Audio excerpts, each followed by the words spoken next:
favorite advice that your dad has given you since Father's Day is coming up? Oh my gosh, yeah. You know, he's been one of my biggest supporters, and he's a hard-working guy.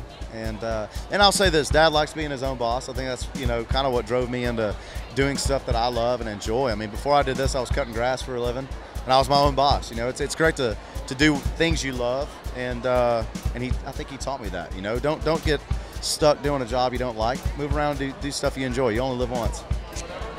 My dad's amazing, first of all. He's always been the best encourager.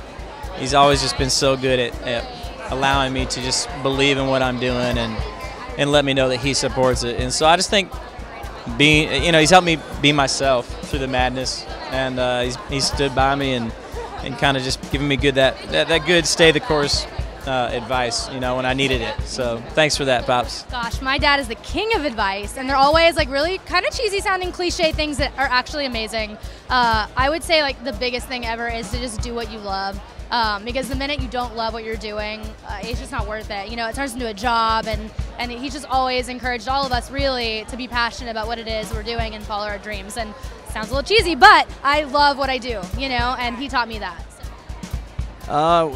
Anything I do, just put my all into it.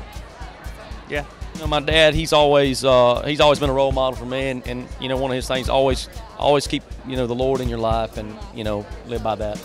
My dad is the hardest worker I have ever met in my life, and he just is always a proponent of never give up and follow your hearts, and eventually you're going to find a way to make it happen. And so, yeah, I tell myself that every day. Oh my goodness, my dad has given me so much advice. I think one of the best things is just live for the Lord, and he's shown me that by just living the way that he's lived. And what's really special, the album's coming out, and I actually sung a song with my dad on my album. No way. I grew up singing in church with my dad, and so we sung a hymn together. There's the last song on the album. It's called "It Is Well With My Soul." And my dad, my uncle, came in and sang it with me. So it was a really special moment to be in the studio. And he always coached me growing up on how to sing. He's like, "Oh, that's flat. Oh, you're sharp there." So finally, I was on this side of the box, and he was in the studio. I was like, "Nope, Dad, you're off."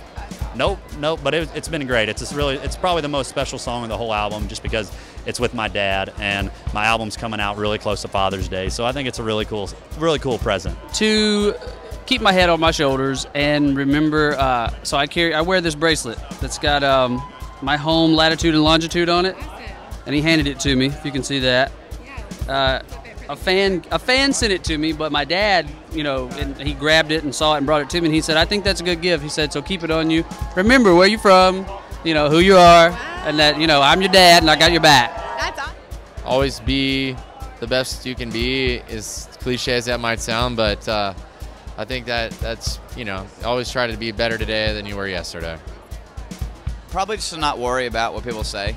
As much as he probably worries about what people say, it's easy for him to tell me that. But I think, as an artist, you kind of deal with a lot of stuff, whether it's a single you're putting out that you're terrified about, or it's a show that you're playing that you're not confident about. And I think Dad's always been really good at telling me just to kind of chill out and just go be the best you that you can be. So